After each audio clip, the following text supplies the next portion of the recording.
آپ یہ کہتے ہیں کہ قادیانیوں کے اعضائے وضو چمکتے ہوں گے، آپ بتا ہی دیجئے آپ قادیانی ہیں؟ آپ قادیانی ہیں؟ قادیانی نبی الاسلام کو مانتے ہیں، قرآن کو مانتے ہیں، بخاری کو مانتے ہیں، مسلم کو مانتے ہیں۔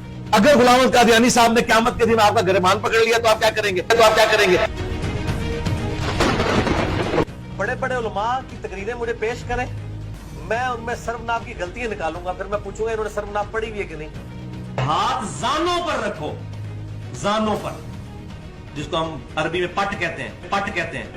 ہم بہت سارے علماء دین کے پاس جاتے ہیں، وہ کہتے ہیں کہ آپ انجینئر صاحب کی بات کرتے ہیں، ان کو قرآن پڑھنا ٹھیک سے نہیں آتا، وہ عربی میں ران کو پٹ کہتے ہیں، آپ کی اکیڈمی میں کتنے نوجوان ایسے آ چکے ہیں جن کو آپ نے کلمہ ٹھیک سے پڑھایا ہو، وہ پہلے چشتی رسول اللہ کلمہ پڑھتے تھے، قیامت کے دن اگر معین الدین چشتی یہ کلیم کر دیں کہ یہ بندہ مجھ پہ دنیا میں بہتان باندھتا رہا جبکہ میں نے ایسا کچھ لکھا ہی نہیں، نہ پڑھوایا، آپ کیا بنے گا؟ ہم تو پاروں کی تقسیم کو ہی نہیں مانتے، یہ تو بنو امیہ کے دور میں ہوئی ہے اور حقیقت بات ہے۔ قرآن میں پارے تو ہے ہی نہیں تھے، تو بعد میں 30 دنوں میں قرآن مکمل کرنے کے لیے وہ کسی نے ایسے کر کے نہ وہ گن کے نہ سفے 30 پارے بنا دیے، وہ کسی نے ایسے کر کے نہ وہ گن کے نہ سفے 30 پارے بنا دیے۔ کیا آپ 30 پاروں کی تقسیم کو نہیں مانتے کہ یہ بنو امیہ کے دور میں کی گئی؟ آپ نے ہمیشہ جوڑنے کی بات، یہاں تو آپ امت کو تقسیم کر رہے ہیں۔ یہ لگتا ہے کسی نے صفحے گنے ایسے کر کے اور اس نے پارے بنا دیے۔ اتنی بڑی بات اللہ کی کتاب میں تو نہیں ہو سکتی تھی نا، اتنی بےہودہ بات لکھی ہوئی ہے۔ اللہ کی قسم اگر علی نے بھی یہ فیصلہ کیا تو وہ بھی گمراہ ہو گیا تھا، اللہ کی قسم اگر علی نے بھی یہ فیصلہ کیا تو وہ بھی گمراہ ہو گیا۔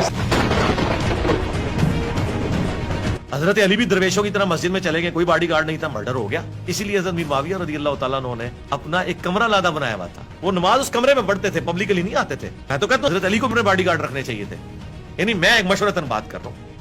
تو انہوں نے تو اپنا کمرہ بھی، صحیح مسلم میں وہ ایک کمرہ تھا جس میں وہ نماز، جمعے کی نماز بھی وہاں پڑھتے تھے۔ ظاہر ہے کہ وہ ایک تھریٹ تو تھی ہر طرف سے، اندر سے بھی باہر سے بھی، وہیں پہ نماز پڑھتے تھے۔ وہ حضرت سے جناب امیر معاویہ مسجد کے ساتھ ایک کمرہ تھا مقصورہ، وہیں پہ نماز پڑھا کرتے تھے، جبکہ مولا علی علیہ السلام درویشوں کی طرح مسجد میں چلے گئے اور مرڈر کر دیا گیا۔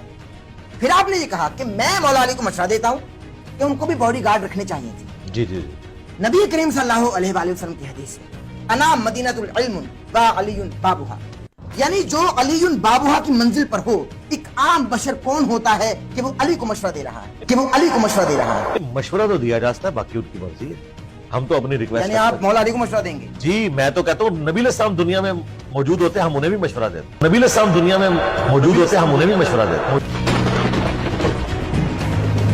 گنبد خضرا کا تعلق نبی علیہ السلام کے ساتھ نہیں ہے، اس کا تعلق حکمرانوں کے ساتھ ہے۔ لہٰذا اگر آج ہم یہ ڈیمانڈ کرتے ہیں کہ سعودی حکومت کو یہ گنبد خضرا اتار لینا چاہیے اور اس کو اپنی اسی واپس حالت میں لے کے جانا چاہیے جو خلفائے راشدین کے دور میں تھا، کہ حجرہ عائشہ بنا ہوا تھا، اس کے اندر قبر اطہر تھی، اوپر سے کوئی ننگی نہیں ہو جائے گی، وہ چھت تھی۔ ابھی آپ کا یہ تقاضا ہے؟ جی ہمارا تو تقاضا ہے، ہم تو سعودی حکومت سے گنبد خضرا کو نبی کریم صلی اللہ علیہ وآلہ وسلم کی نافرمانی میں بنایا گیا۔ آپ کے لائیو ویڈیو سیشن میں آپ کے بیک گراؤنڈ پر باقاعدہ گنبد خضرا کو دیکھا جاتا ہے۔ جو گنبد نبی کریم صلی اللہ علیہ وآلہ وسلم کی نافرمانی میں بنایا گیا، وہی نافرمانی والی چیز آپ اپنے بیک گراؤنڈ میں لگا رہے ہیں۔ جب ہے ہی نافرمانی تو آپ بیک گراؤنڈ پہ کیوں لگا رہے ہیں بھائی؟ حضرت عمر فاروق رضی اللہ تعالیٰ عنہ کی جانب سے جناب فاطمہ الزہرا ابی ہوا علیہ السلام کے گھر کا دروازہ گرایا گیا، ان کے شکم اطہر میں جناب محسن بھی شہید ہو گئے۔ اب شیعہ تو برا کہیں گے نا جناب عمر کو؟ شیعہ کا کوئی قصور نہیں، رسول اللہ کی عقیدت کی وجہ سے وہ حضرت عمر کو گالیاں دیں گے، رسول اللہ کی عقیدت کی وجہ سے وہ حضرت عمر کو گالیاں دیں گے۔ آپ نے اپنے ریسرچ پیپر میں ایک تحریف کی ہے اسحاق بن راہویہ کے حوالے سے، کیا کہ آپ نے یہ تحریف کی اصلی عبارت میں جناب امیر معاویہ رضی اللہ تعالیٰ عنہ کی صحابیت کا کوئی ذکر ہی نہیں ہے، جبکہ آپ نے یہ لکھا کہ صحابیت کے سوا، مگر اس کتاب میں تو صحابیت کا ذکر نہیں ہے نا۔ کس میں؟ الموضوعات الکبریٰ ملا علی قاری۔ مجھے اس کتاب کا نہیں پتا، نہ میں نے پڑھی ہے، مجھے اس کتاب کا نہیں پتا، نہ میں نے پڑھی ہے۔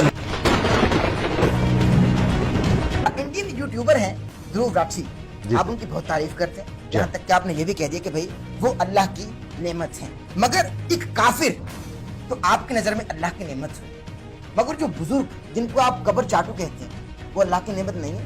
کوئی تو زندگی میں اچھا کام ان سے ثابت ہوگا نا بھائی۔ ہم نے مان لیا بزرگ قبر چاٹو ہے، یہ کافر پتھر چاٹو ہے دھرو راٹھی۔